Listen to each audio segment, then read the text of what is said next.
never heard of Deep Rock Galactic? Then you're me from a few weeks ago, and you don't want to be me. Yes, it is indeed a tragedy to have missed out on this game for the past several years, but do you know what I've learned in my past month of playing it? Rock and stone is a way of life. Rock and stone! Rock and stone! Rock and stone! Let's get the chopped Rock and stone, brother!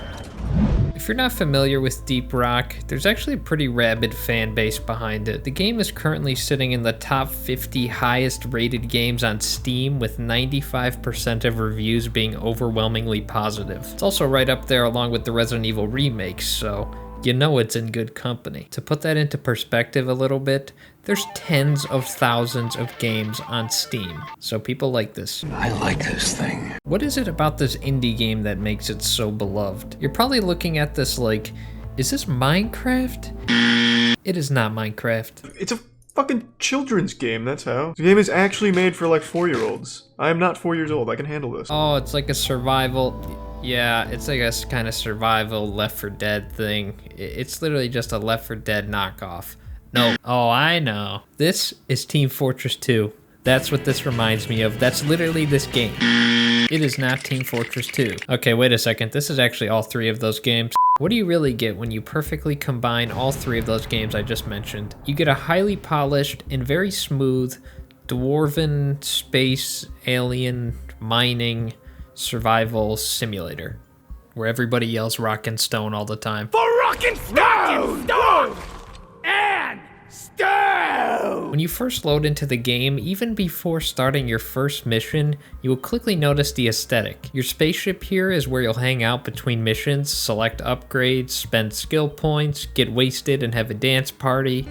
Oh yeah. That does not look good. Snacking each cheek, dude. Look at how much attention to detail has gone into this location and how fun it was for my friend and I to just not jerk each other off. To just jerk around in this ship and explore it. It totally grabbed my attention and made me start to love this game before I even understood the core gameplay loop. There's a mini game at this ship where you can kick a barrel through a flaming ring.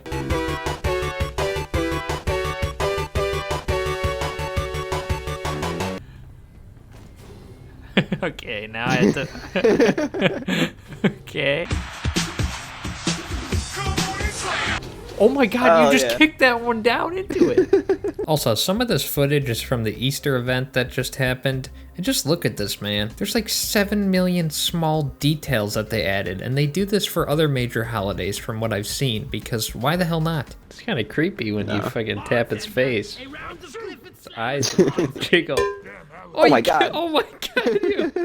Okay, while hanging with the boys in the ship is great in this game, it's not the point of the game. What is the game at its core? You'll be faced with a choice of 4 testosterone-filled dwarven hunks. I really do look like just a small Italian man. Yahoo! I'm funny how? I mean funny like I'm a clown, I amuse you. I make you laugh. There's the gunner, which is kind of like the heavy from Team Fortress 2. There's the engineer, who's kind of like the engineer from Team Fortress 2. There's the scout, who's kind of like the scout from Team Fortress 2. And then there's the driller. all of these space dwarves have unique abilities, as well as 3 primaries and 3 secondaries for you to eventually unlock. You can switch between these 4 classes at any point between missions. Maybe you want to focus on leveling up just one at a time, or maybe you want to switch between and level up each one here and there, like a plate of spaghetti with a variety of different dwarven meatballs atop it. The scout is quick and nimble and has the ability to grapple hook and light up areas for the team. The engineer can drop a turret and throw down some platforms to help with traversal. The gunner is your typical DPS class who can drop a shield and has a zip line as well. And the driller fucking drills.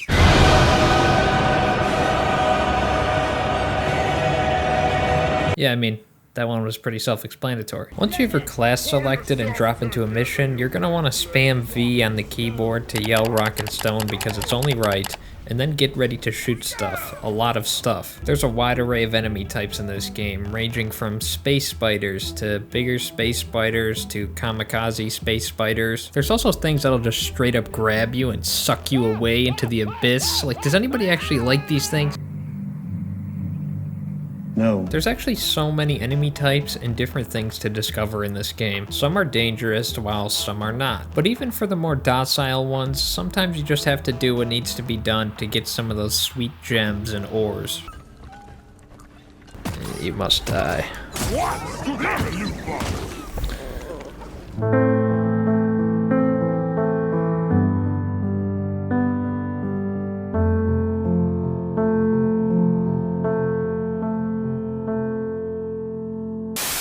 There is a very in-depth field guide to explain just about every element of this highly addictive game, and it sort of keeps you in the loop of what's going on. It's not a very complex game to get into at all, actually. It doesn't take any time to get to the good stuff.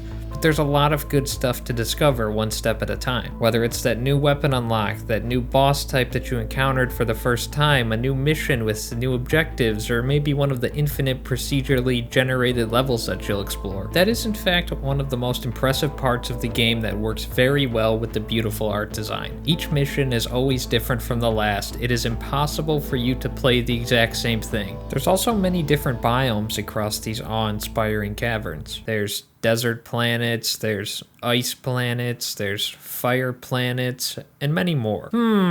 A game that has infinite replayability with ever-changing levels and tons of different biomes. I simply cannot think of another game that has ever been successful doing that. Look, the Minecraft formula is obviously a damn good one, and Deep Rock follows in its footsteps with an impressive level of variety and the ability to fully break every single piece of these environments. Makes for a very satisfying gameplay loop overall. You're gonna mine ores, which will allow you to do things such as call in ammo drops if you collect enough nitro, for example. Once you collect some of these rocks and or stones, you can call over your trusty steed. Her name is Molly.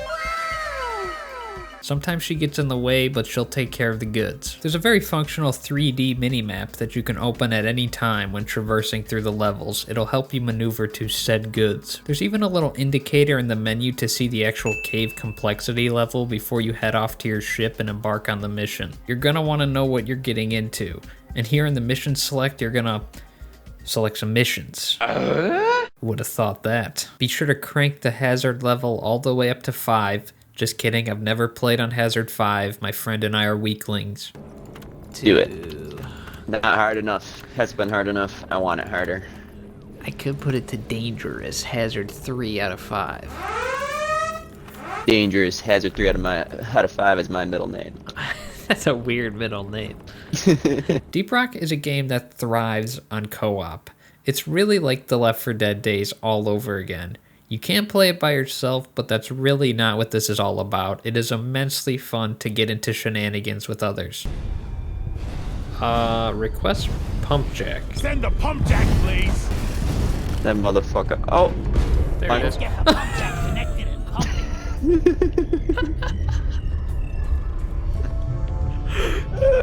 You know it was coming in. Let's talk about what you do in these levels, the mission types themselves. There's one where you have to use sonar on your map to locate the missing legs of these little robots and carry them back to fix them. There's one where you call in these machines that harvest materials from these geysers. You build out these rails and hook them up to the machines, and then you could freely fucking Tony Hawk Pro Skater across all of them. Like, everything is so charming and fun here. How could you not like this video game? There's Egg Hunt, which is one of my favorites. You have to locate these alien eggs in these goopy alien nests and then proceed to violently mine away these fleshy bits.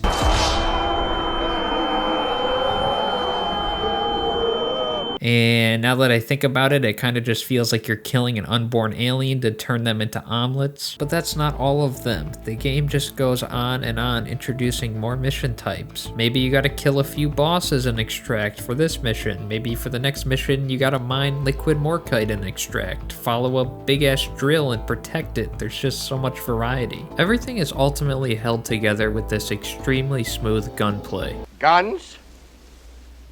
You gonna shoot guns at me? I mean, the shooting feels magnificent, and there's a lot of late game upgrades and unlocks to keep you going to increase your arsenal and overall stats. Most of the time when a swarm of enemies comes in, it really turns into a spectacle. All the colors just pop and you see bullets flying everywhere, explosions, particle effects, it's really good stuff. I've yet to play this with a full team of 4, but even just 2 people running and gunning has been a blast through my first 30 hours of play. The game is oozing personality down to every last aspect of it. And if you're looking for an old school 4-player co-op experience, then Rock and Stone is the way. It's gonna blow!